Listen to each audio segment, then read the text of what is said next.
Hey everybody, welcome to Britpops React. Today we're privy to something that we can't even watch in the UK because it just comes up and says you can't watch it.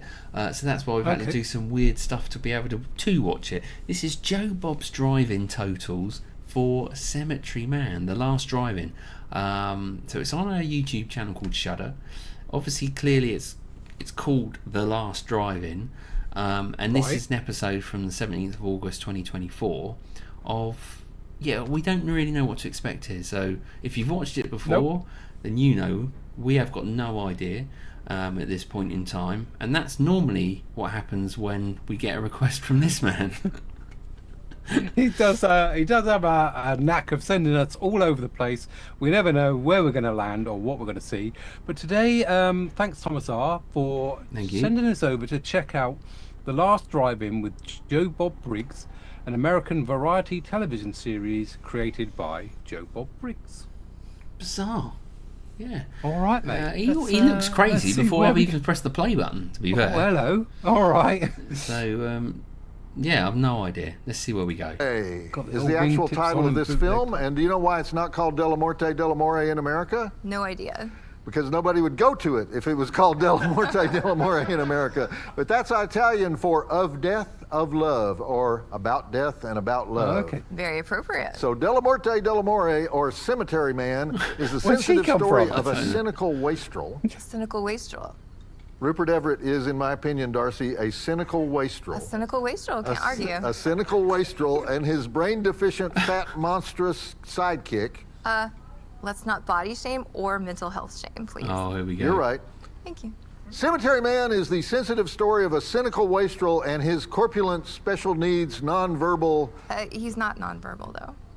He's nonverbal, Darcy. He can say one word. He can say one word, but it's not a real word. It's still verbal. Okay.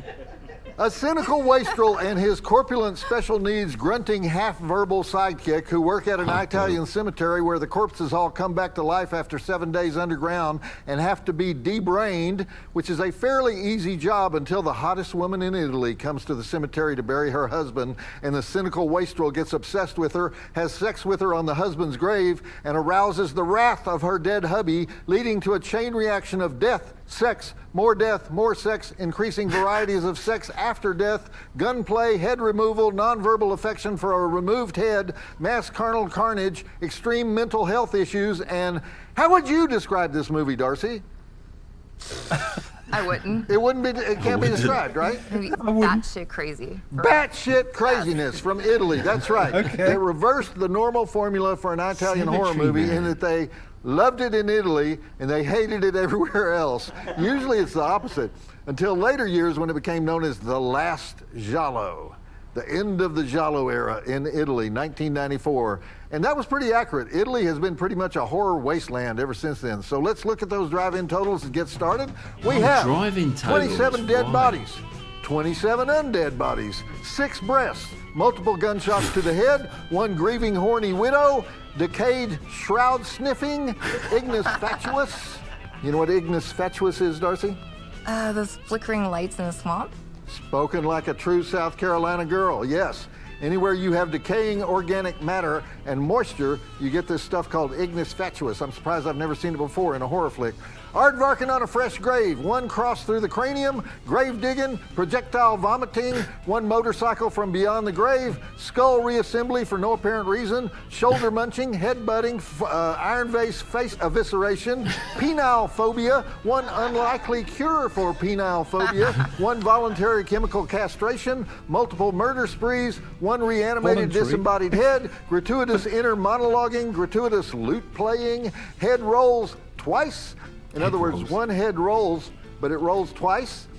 Another thing I've never seen before in a movie. Shovel foo, zombie bite foo, reanimated disembodied head foo, space heater foo, pistol foo all over the place. Drive-In Academy Award nominations for Anna Falchi as She for playing the same woman multiple ways, or possibly playing multiple women multiple ways, for displaying her 2 enormous talents and for saying, you know, you got a real nice ossuary here. Francois Haji Lazaro as Nagi, the assistant who manages to steal the show even though all he ever says is, nah. And Rupert Everett as cemetery caretaker Francesco Delamorte for brooding around the cemetery, for falling in love with the same woman 3 times, and for saying, I'd give my life to be dead. 3 stars. Oh, that's Joe what he Bob says, says, is it? That's one thing. check it out. 3 stars. Check it out. There you go, mate. Normal formula. So it's like I guess we have it the cinema review over here. We have on telly, don't we? Yeah. You got like, but we never see.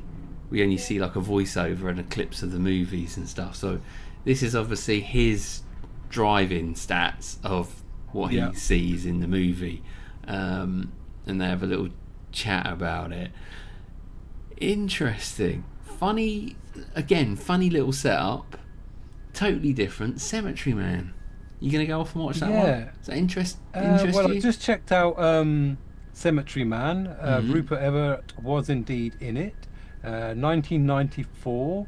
IMDb 7 out of 10. 63% Rotten Tomatoes. What's Anna not too Fauci, bad. Fabiana Formica, Katja Anton, Okay. and Francois Hadji Lazaro. But and the young lady accompanying our main man here on the screen was Darcy the Mail Girl, or Diana Prince, her real name.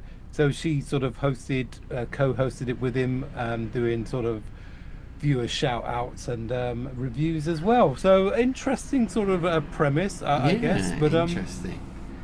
very clever indeed. Yeah, I like it. No I idea. like the little skits that you get with these, because it is a genuine review by a quirky guy, and I can't even know how to describe her. An asset, shall we say? An asset. 2 valuable assets. And a bit of fun involved. But yeah, he reminds me of the guy from Men in Black, the movie, the dumpster guy, who just sort of moves his head around. Yeah, he's like that guy, isn't he? He's just like stiff, very strange. Anyway, shout out to our man Thomas R on the channel. Thank you very much, Thomas. Big Patreon, big community member of the channel. Does support us a lot on buymeacoffee.com/BritPopsReact with things like this.